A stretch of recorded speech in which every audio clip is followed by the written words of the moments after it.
What's good? What's good, everybody? Welcome back to another episode of the Urban Platform Speaks. Make sure to like and subscribe as you tune into the channel. Check out the content. And with that being said, man, I want to speak on this situation in Houston with Kevin Durant and the Houston Rockets. Man, now the Rockets, they did win the last game, right? So I think the series now is 3-1. 3-1. The Lakers is up. But I just wanted to say that, I've been saying this since day one, right? Even though the Rockets have won and they stretched the series a little bit further, I just think that the price for Kevin Durant was just too much, and in too many different ways he cost them, right? And so when you think about the team that they had last year, the Rockets had last year. Um, they went to the playoffs. I thought they looked pretty good for a young team. You had Shangoon, what's the guy name? Amin Thomas. I thought he looked good last year too. Now the one guy who really didn't look good last year in the playoffs for them was the guy Jalen Green, and so they let Jalen Green go. Now I thought that they should have allowed this kid Jalen Green to grow and give him an opportunity to get better. But they didn't do that. I think they panicked, the management and the coaching staff just panicked, and they thought that if they brought in Kevin Durant, that it would help them, right? But not only did it not help them, um, they don't look good at all with Kevin Durant. Now, the guy Jalen Green is in Phoenix right now, and he even though they are down, I think they down 3-0 to OKC, but he looks like a totally different player this year than he did last year in the playoffs. And so I think that had Houston given Jalen Green the opportunity to work through, and his growing pains and everything, I think that would have been better for the future of this team for the Rockets. Because of the chemistry, you had a young team, young and up and coming. It was the same way uh with the Detroit Pistons, right? The Detroit Pistons more so added pieces around Cade Cunningham. They didn't move anybody, especially none of their young players. They didn't move any of their young players out of there in order to make this team better. The young guys, and then so they did bring in Tobias Harris, right, which I thought was a good pickup for them. But like I said, their young nucleus, they didn't really mess with that. They kept Stewart, they got Jalen Duren, and Cade Cunningham. So they build around those guys. They added pieces, and some role players and everything. And so that's the way to do it.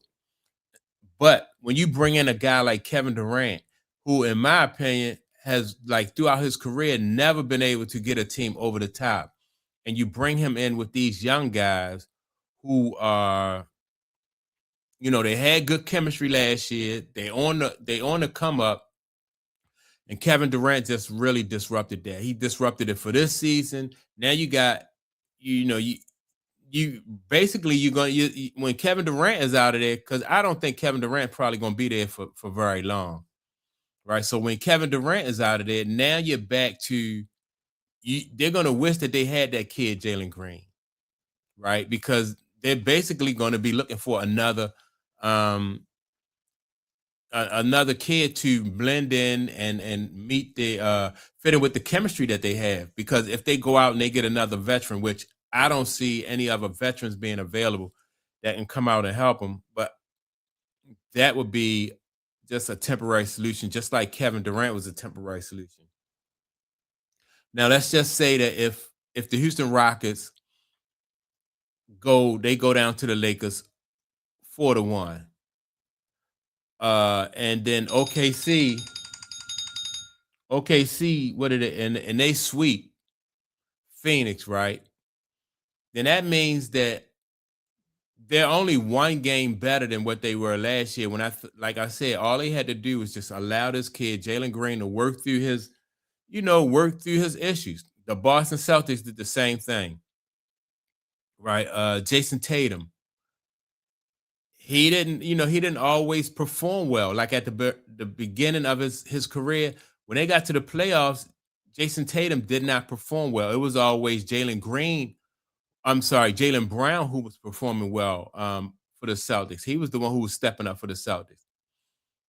But they didn't give up on him. They allowed him to work through his issues, his problems, and adapt to that intensity of playing. And now look at him. The Celtics, in my opinion, can go all the way and come out of the East. I don't know what the Houston Rockets was thinking about when they got rid of that guy, man. When they got rid of that kid, Jalen Green for Kevin Durant. Like I said, Kevin Durant is not going to be there for too much longer, and he's really, he got these burner accounts. Um, he don't really get along with all of his teammates and stuff like that.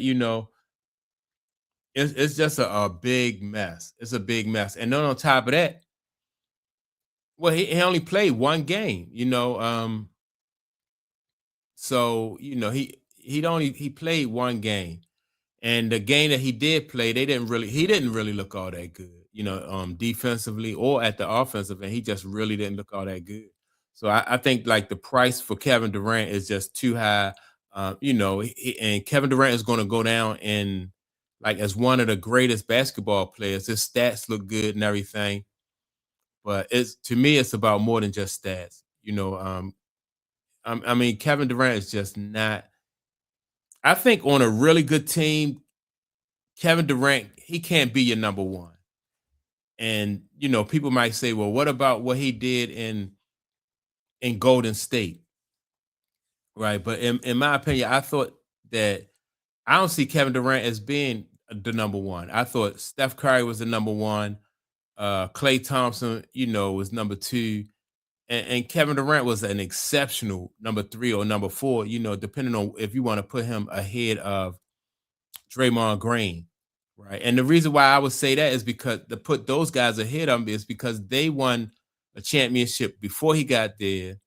They won two championships while he was there, with Kevin Durant. And when he left, they went back and won another one. So it's not like Clay, Steph, and Draymond couldn't do without Kevin Durant. They won with him and they won without him. So, now they may not have four rings, but they do have those two. Kevin Durant probably wouldn't have no rings because without those guys, he don't have a ring. And like I said, man, it just goes back to like what I was trying to say earlier in this video. The price for Kevin Durant was really too high for these. Like they're gonna lose this series more than likely, and then going into the future, they're gonna be like, well, what do we do from here? Because Kevin Durant is not their future. They let that guy Green go. Green, so I don't know. And then maybe this might even get Ime Udoka, like put him on the hot seat. I'm curious to see like what happens with this because it's looking like JJ Redick is out coaching Ime Udoka, right? And in a way, I think he is because at least you can get your guys to play defense. Like this last game where they beat the Lakers, they look a lot better on defense and they play better defense. So if they can continue to play defense like this, then they may be able to turn it around. But they don't really, they don't really need Kevin Durant in there because he's more of a distraction. Anytime you have teammates who come out and say, I forgot the kid name, but he did he did say that Kevin Durant, no excuse for Kevin Durant whining about double teams and stuff like that. All great players get double teamed. He had to know how to handle that double team situation. So when you have guys who are young in the league who know that and who say that publicly, then it's Kevin Durant just full of a bunch of excuses and he's not really good for this team. So that's my take on it. Make sure to like and subscribe. Also, don't forget to leave a comment, and I will check you all out in the next video.